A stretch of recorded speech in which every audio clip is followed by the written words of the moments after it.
nobody stops to examine exactly what happened. They instead call the ambulance immediately. Now, my brain, based on the fact that I went to 2 walk-in clinics last year and was in each one for less than 8 minutes, and my bill was over $1,000, my brain is going, oh my God, they called an ambulance? What the heck here? How much money could that possibly be? Now she's taken to the brand new local regional hospital. All right.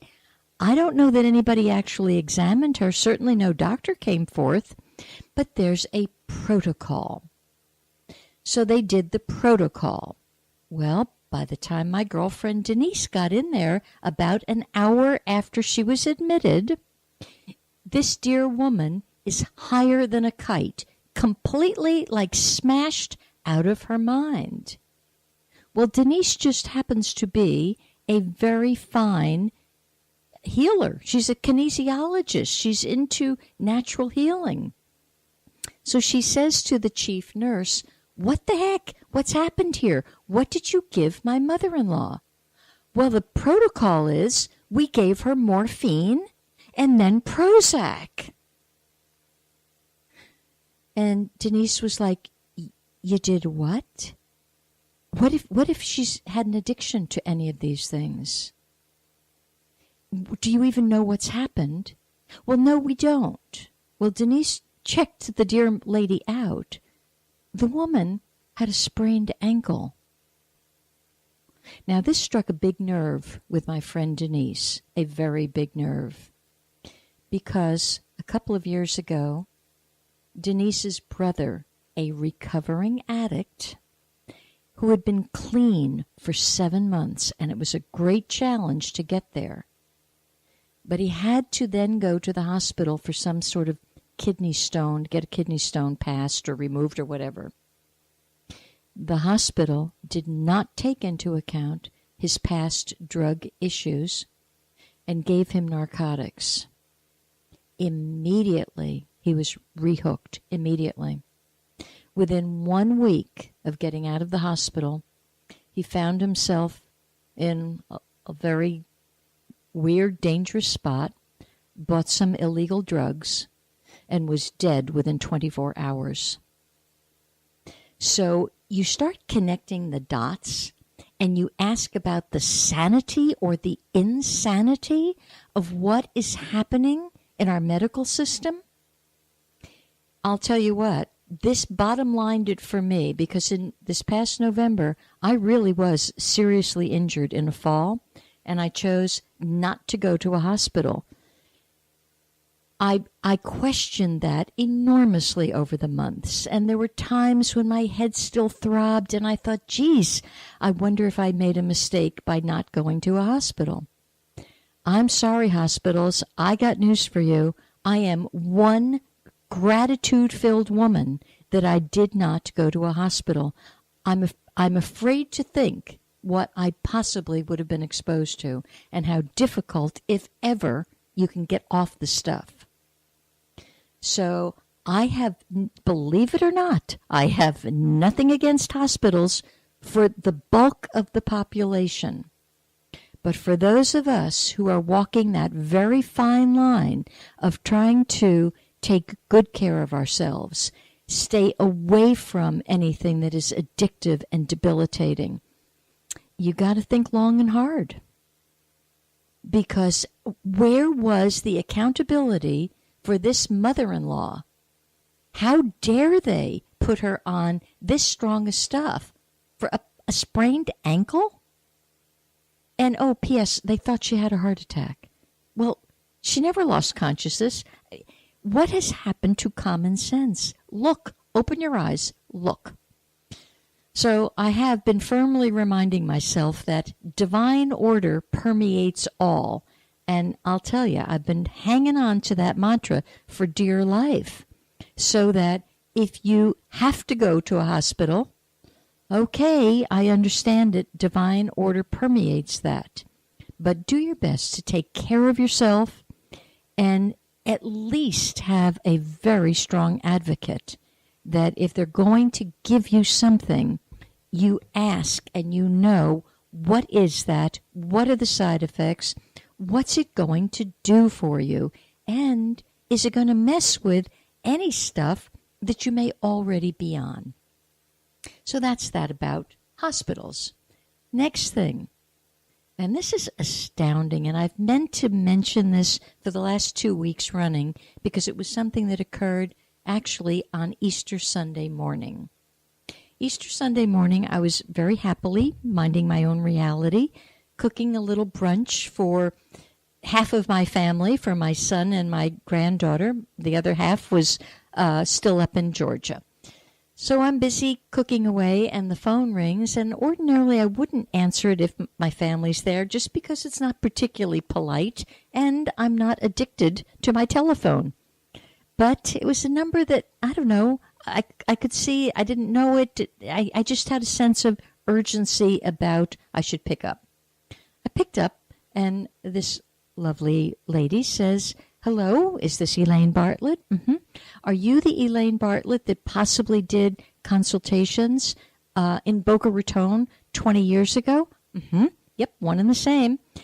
And she goes, "Oh," and she did mention her name. I won't mention that on the air. Mentions her name. And she said, 20 years ago, I had a phone consultation with you, and I never paid you. And I have felt badly and guilty ever since. And I would like to now send you the money." I was so taken aback because I'm one of the old world thinkers in this respect, but I'm also very diligently trying to hold the frequency to reestablish trust on the planet. So I kind of operate on the goodwill system often. If you tell me you're going to pay me, I believe you. I trust you. I worked my business this way up in New Jersey. And oftentimes, if some which way something got put in your bag that wasn't supposed to be there, dang nabbit, 100% of the time the person brought it back. So I believe in the honor system. And the solar system that I come from, there's always an even exchange of energy because there's a true knowingness. This is why oftentimes if you tell me, if you come to my home for a service and you quoted a fee of $75, and I know darn well you thought it would take a half hour, and you're now there an hour and a half. There is no way you will be leaving my home with $75. You will be leaving with twice as much as that, or whatever I could possibly afford. And I don't understand why humans don't get this. That's another mystery to me. That's another mystery right up there with torn jeans. If somebody has a good perspective on, because you feel it. You feel guilty and uncomfortable short changing the person. And I certainly thanked this woman profusely.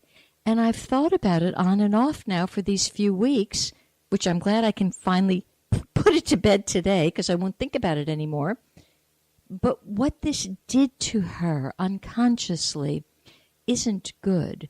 When you owe someone something, now look, sometimes there's a mistake and you don't realize you owed. That's not what I'm talking about. But when you have that unsettled feeling that something is unfinished, it actually creates, in its own way, almost an imaginary port into your energy system, and it actually siphons off energy so that you are not as crisp and clear-minded as you need to be. Energetically, things aren't open and available to you. Psychically, you can't go to the next level because there's like a low-grade siphoning.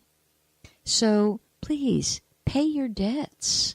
Be honorable. There's more that happens. And unfortunately, she also had guilt. You know, it's all a huge drain. So God forbid in that 20-year time she had some illness, it would be very difficult to really, really heal 100%. And so now she can. And whoever you are out there, I thank you very much, because I know at the time I was charging about half of what I now charge. And she did ask me, what are you now charging? And, I hesitated to tell her, because I'm one who says, geez, if she can't pay, if she's in trouble, I don't want to make life more difficult for her. But I honestly told her what today's fee is. And darn it, that arrived. Not only did it arrive in my mail, it arrived in cash. And I got to tell you, cash is still king. So many thanks. I hope, as I did tell you, I would speak of this right that next week, but I get, as you can see, I get going on many things. But to you, beautiful woman up in New York, I thank you very much. Okay, so those of you who owe anybody anything, pay up. That's the bottom line. And because I want you to be healthy. I have a huge agenda in giving this radio show. In case you haven't figured it out, the agenda is I am doing my best to share with you every possible way for you to feel strong, centered, grounded. I don't care if it's telling you, would you please start drinking greens? This morning I had to tell somebody who lives up in the Bergen County area, you need to take a walk around the duck pond. Look, there's a beautiful duck pond up in Bridgewood. So for those of you who want to take a field trip, take a walk around the duck pond. Why? Because these are the simple things to keep us, to get us back into that space of knowing who we are. You'll never know who you are when you're flitting all over the place and not grounded. You'll never be able to accept the fact that you are God in drag. So I guess that's really my really deep hidden motivation, to get you there. I had the good fortune of speaking with yet another friend up in Bergen County this morning before she got out of her car and into the office.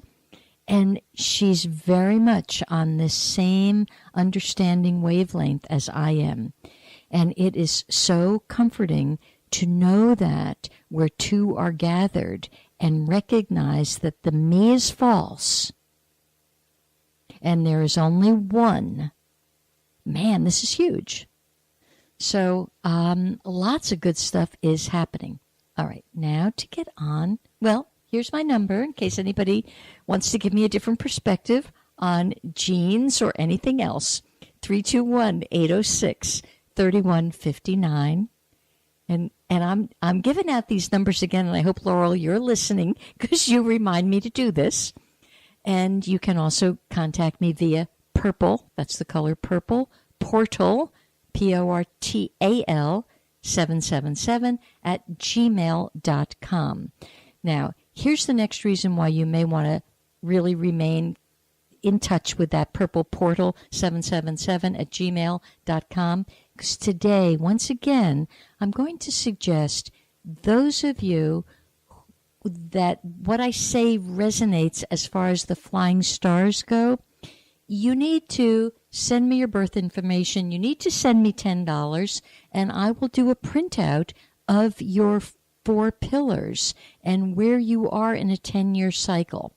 Because one of the first things I'm going to talk about is on the May 5th, these pillars change. Okay. Now, we're going to go into, on May 5th, we actually step into the first month of summer. Now, I know in the Western civilization, they don't see it that way. They don't practice it that way. But this is an energy based on the moon, on the lunar system. And it's really very powerful because it's how the farmers know to plant successful crops before there was so much distortion about our crop planting.